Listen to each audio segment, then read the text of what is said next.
Hey, what up, everybody? This is Stevie Breach coming to you, the NXT TAKEOVER rival. I guess yesterday I was calling it Revival, but I was wondering why they were trying to revive NXT after it's only been doing these 2-hour specials for a year now. But I guess that builds up to the whole Owens versus Zayn and Balor versus Neville feuds that have been going on for so long throughout the history of them trying to get to this point of wrestling for WWE and wrestling inside of NXT.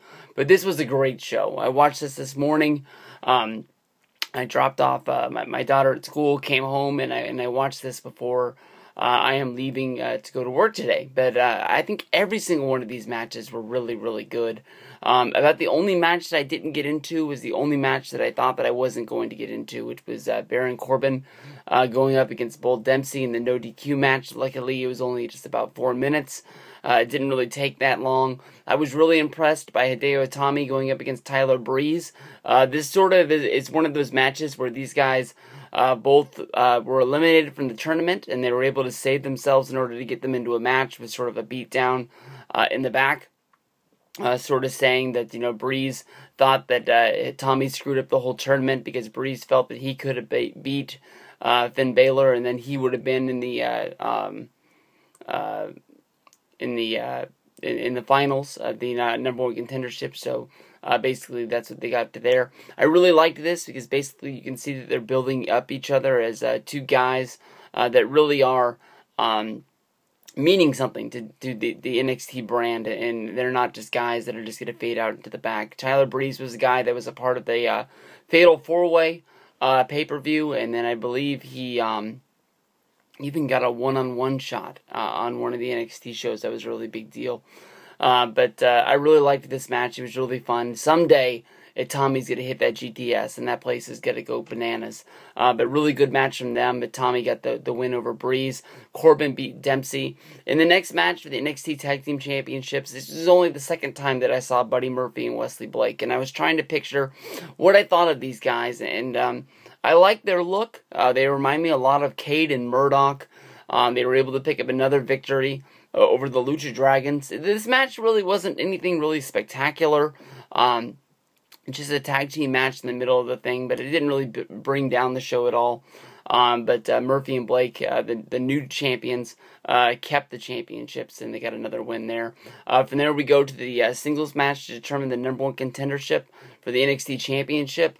And this basically set the tone of the whole night on where they were going with the main event of Kevin Owens versus Sami Zayn. Finn Balor, I'm going to call him Baylor because it sounds so fake when I say it the other way. But basically, he shocked the world again, coming out in the paint. I don't know what to call it. If it's a demon is what it mostly reminds me of. And when I look at this guy, I don't want him to be another copycat Seth Rollins of what Seth Rollins is doing right now. But when I look at him, I just believe that once he does make it to WWE, and he is a part of the Monday Night Raw and the SmackDown roster, and he's wrestling a part of pay-per-views, and he is really a big deal for WWE, I see him being a heel. And I think he's really going to fit this coming down in the war paint. Right now in NXT, he's sort of just a guy. Almost seems like he's happy to be there. He shows up and makes a big entrance every time they're on a big show, like this rival or the last one, which was the last one, Our Evolution. Basically when he came down with a Tommy to wrestle the Ascension. That was really cool. But this was a damn good match. These guys know each other really inside and out.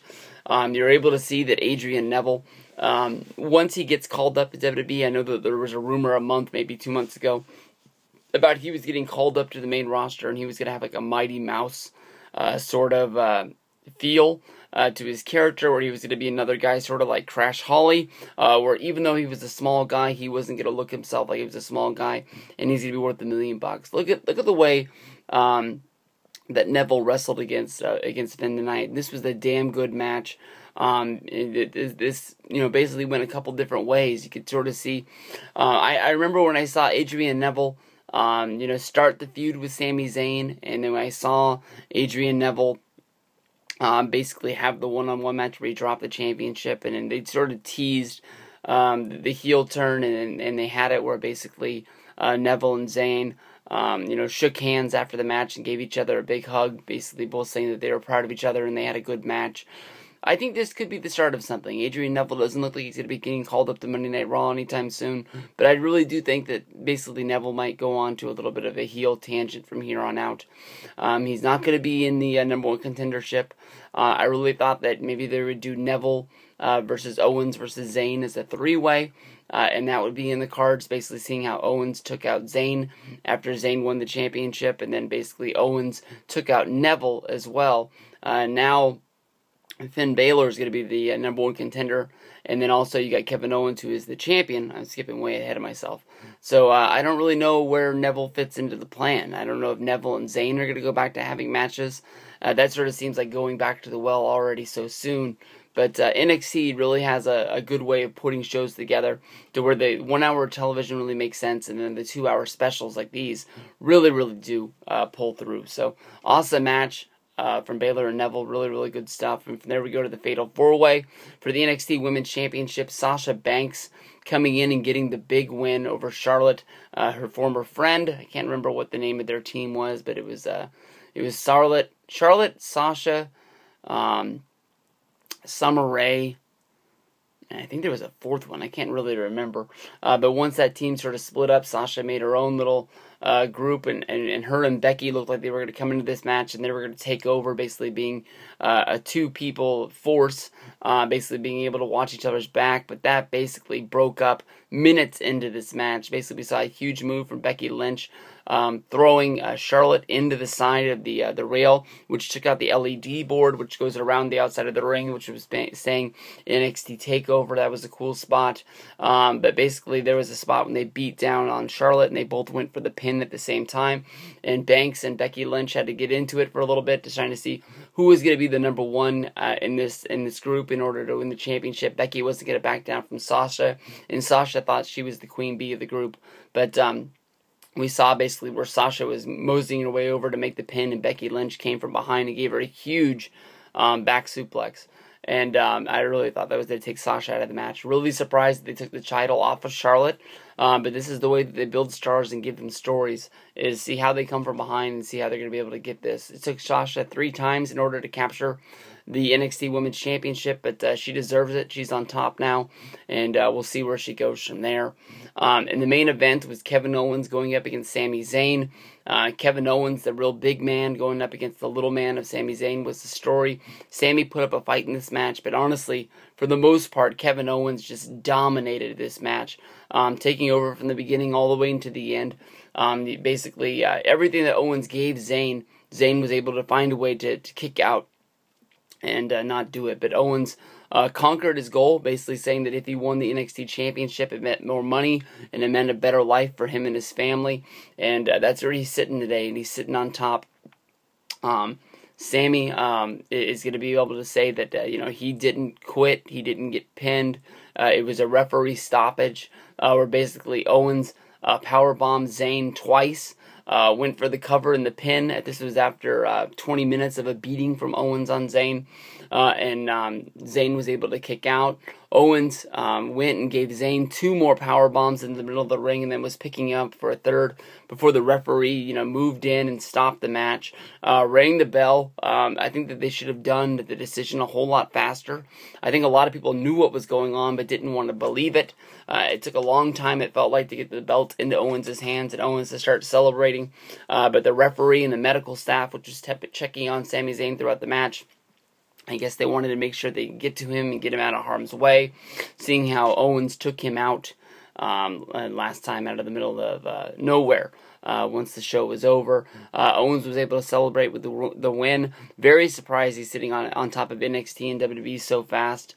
I really thought that, when Kevin Steen finally signed with WWE, it was like an exclamation point on his career. I honestly had high hopes for him coming in, but I will honestly say that I think that he is sitting a lot higher than I thought he would. I really didn't think that he was going to be the biggest part of WWE's plans for the future. But maybe somebody there is a big fan of ROH. I watched the Final Battle 2010, Owens versus, oh, damn it, now I'm screwing up their fake names with their real names, or whatever. But I watched Steen versus Generico, Final Battle 2010. One of my favorite matches that I've ever seen the other night, and that was a fun one. This match, honestly, doesn't really hold up to that.